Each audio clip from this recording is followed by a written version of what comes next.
like my wind getting short or something. I need some circulation. Amen. So, this is the sky's the limit part 2 today. And this is about 15 minutes long today.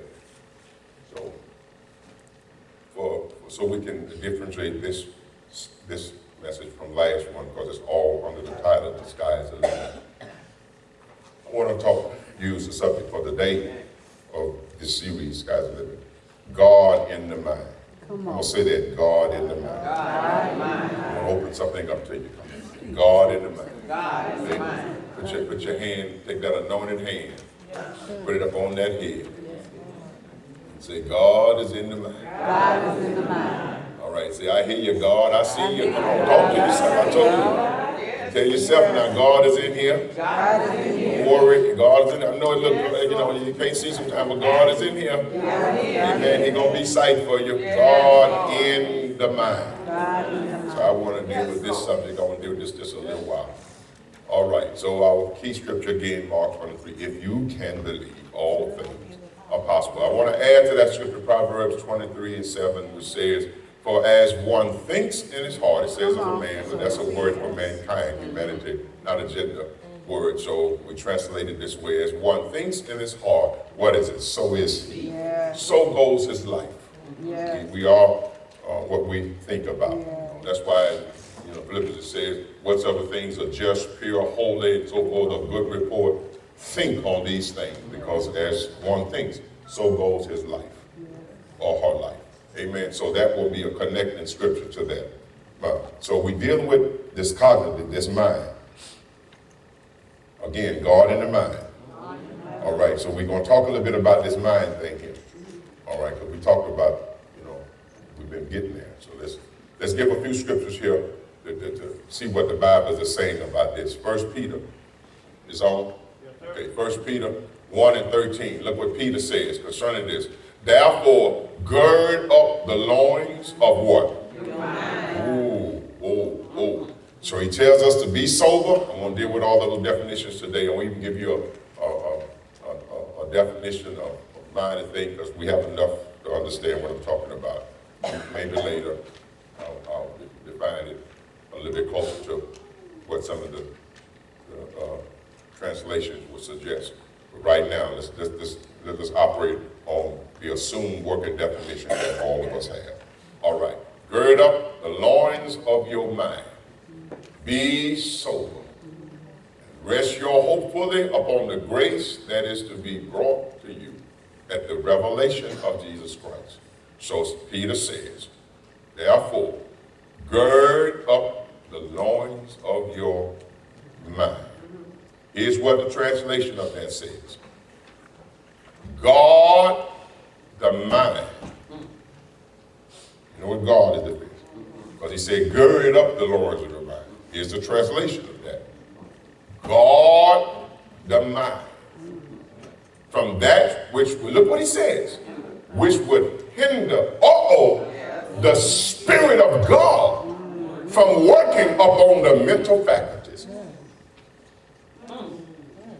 I thought we ought to say we just get God in our heart.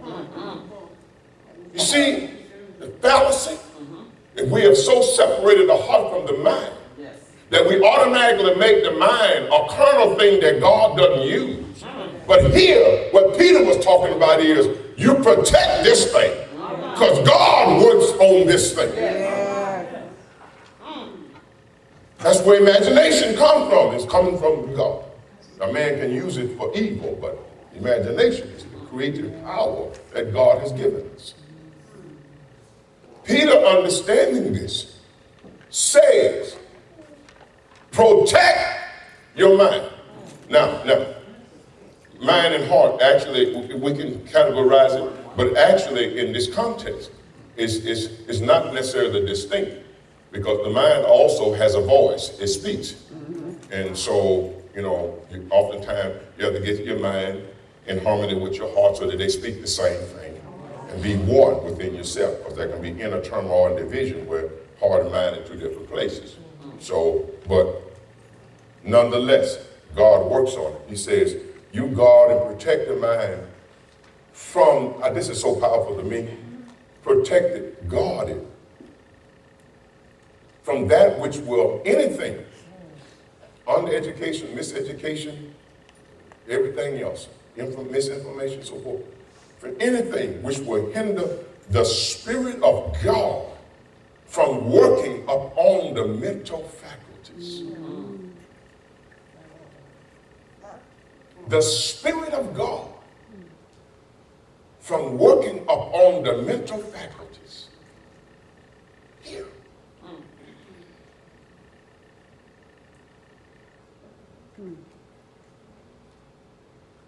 So God works through this way as he works through the heart. Here's another writing concerning that scripture, another commentary theologian. He puts it this way concerning that. He says, he's addressing Peter, what we just read, guard the mind, guard up the loins of your mind. Let no man, religion, or powers outside of God take over your mind. Come on. Tell the Lord, say. Maybe, I know I've been on cloud nine last week, this week, so my excitement is just there. So maybe you can catch a little bit of my excitement. Maybe this ain't exciting usually to me, but it's speaking to me. Because I tell you, I use this word, I go back and read over it and preach to myself all the time. You have to do that. There's nothing wrong with that. That's just I do it. Okay, I'm doing it today. Not that I'm against anything against me. I just, If you have yourself, pick yourself up. Come on, self. Let's go to work. Look what he says. Let no man, that is, religion or powers. I'm going to read that again. Let no man, no religion or powers outside of God. Now they're in God, they're going to teach you right. Not in God. I don't care if they call themselves by a religious name. He says, let no man, religion or powers outside of God take over your mind. Look what he goes on to say. It is your greatest instrument of power and the only gate to your freedom. Because when they get control of your mind,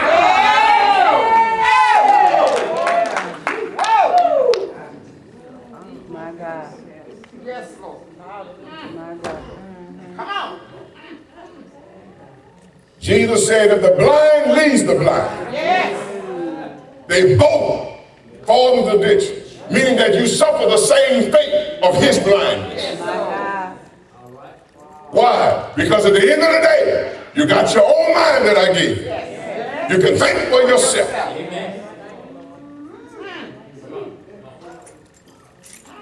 Look what he says.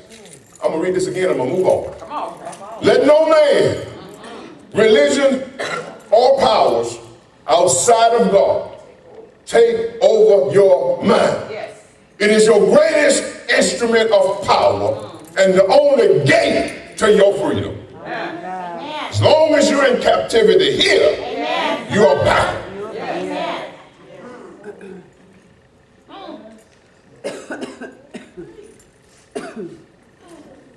Romans 12 is another scripture. For I say through the grace given to me, and he goes on to say a few other things, not to think of yourself more highly than they ought. Don't fool yourself than you ought to think. But think now. But to think, tell you how, soberly. Don't lie to yourself. Be cognitive of where you are. But understand what God has put in you. Adjust your language. And sometimes don't speak your situation. Sometimes call the things that be not as though they are. Speak where you're going, not where you are. Teach yourself to look beyond where you are. So faith is the window, thank you, Jesus, that helps us to look beyond where I am. you, Jesus. And sometimes if you can see where you're going, or you see what you're going to look like when God gets through with you, you'll stop worrying about what you look like now. This is a bad picture of what really God has put in me. Oh, but when God gets through with you. Thank you, Jesus. He says, think soberly. As God has dealt to every one of us a measure of, we understand that to be of his, God's faith. First Peter, go back to Peter 5, and then he says, again, be sober. Be very aggressive. Because there is an adversary, which you call the devil, walking about like a roaring lion, seeking whom he may devour. There's an issue of powers contrary to God who's trying to trip you up from your destiny where you're trying to go. So you got to be conscious of it. Don't be alarmed and anticipating disaster, but be aware that everybody's not your friend. Be aware that every hand ain't there to help you up, but really to hold you down. Be aware. Yes, Lord. So he said, be sober. Be aggressive in life. And in Romans 8:6, he says, for to be carnally minded, that's the mind that does not accept Christ and God, is death. But he's talking about the same thing here. But to be spiritually minded. So the mind can be carnal, meaning that it's only operating on selfish principles that, know God and so forth. It's not just the mind itself, but that's what God has given us, imagination. But it's how we use it. So carnal minded, you reject God, and so it's carnal, it's ultimately death. But he said to be spiritually minded is life and peace. So there is a spiritual mind. We can be carnal minded or spiritual minded. All right. So I underline this one for today. So spiritually minded is this what? It is. Spiritually minded. When he says be spiritually minded or spiritual minded, you go on. It means, we define it, to be safe. That's what we just read, because there's an enemy that's seeking to trip you up and so forth. So you got to be sober. That's what. So be safe. But look what it goes on to be. Spiritually minded means also to be saved. Wait. Saved. So let's put this together. What he's actually saying, be saved in your thinking. Get salvation in your heart. But you ain't free until you get salvation, deliverance in your mind. So the problem with the church is that it's not that we don't have God in our heart. We're not using him in our mind. So we are saved, but we can't achieve anything because we are not allowing God to work upon our mental faculties, to give us the ability to control our own destiny. So we are still being controlled by the forces outside of God. While we are trying to be spiritual. Why? Because whoever holds the key to this holds the key to your life. It's your only gateway to freedom. Lift your hand and tell the Lord thank you. Tell the